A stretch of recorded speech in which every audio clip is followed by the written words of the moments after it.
This is Talk Business and Politics with Roby Brock. Well, once again, welcome to the program. I'm Roby Brock. Last week we shared President Donald Trump's poll numbers in Arkansas. He's dropped from 60% to 47.5% approval in our most recent job approval rating. 45.5% disapprove of his job performance. Well, let's look at the job approval ratings of Governor Asa Hutchinson and U.S. Senators Tom Cotton and John Boozman. We asked voters, do you approve or disapprove of the job Governor Hutchinson is doing? 45% approve, 26.5% disapprove, 28.5% don't know. Do you approve or disapprove of the job Senator Tom Cotton is doing? 46% approve, 39% disapprove, 15% undecided. And finally, do you approve or disapprove of the job Senator John Boozman is doing? Just 35% of Arkansans approve of Senator Boozman's job performance, 36% disapprove, 29% don't know. A couple of those numbers with where Arkansans think the country and the state are headed, and you've got an upset, angry electorate, as Dr. Jay Barth, professor of political science at Hendrix College, points out. I'm going to start with right track, wrong track, right direction, wrong track question here. When we look at what Arkansans think about the direction of the country, 35% right direction, 57% wrong direction. At the state level, though, those numbers flip. 45% right direction, 38% wrong track. Why do you think we see this discrepancy?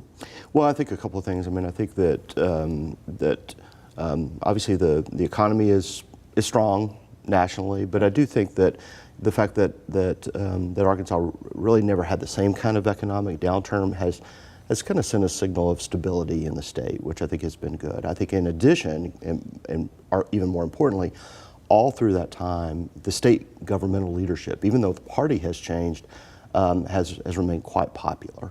And I think that sense of that they're adults taking care of the house, rather than there's not an adult daycare. There's not a need for the state capitol, right? Okay. That there are actually adults who are controlling things. I think is actually something that gives folks real sense. What's interesting is that at the national level, the patterns when you look at the crosstabs are actually pretty similar.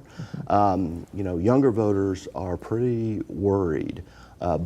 They're deeply concerned nationally. They're underwater. They're on the wrong tracks ahead with younger voters here.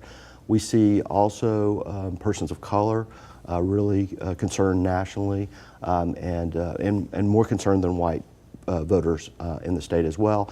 We also see a gender gap on this, with women more pessimistic than men.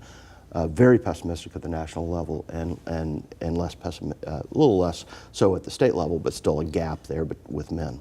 My contention is that these national numbers are what are driving some popularity of some Arkansas officials as well as the president too. Yeah, I think you just have a real sense that things are off the rails nationally, and I think that these Republicans, especially the Boozman and Cotton, they got to get hit from both sides. Is that obviously, although progressives are smaller in numbers in Arkansas, they're pretty united in their opposition to all things national Republican.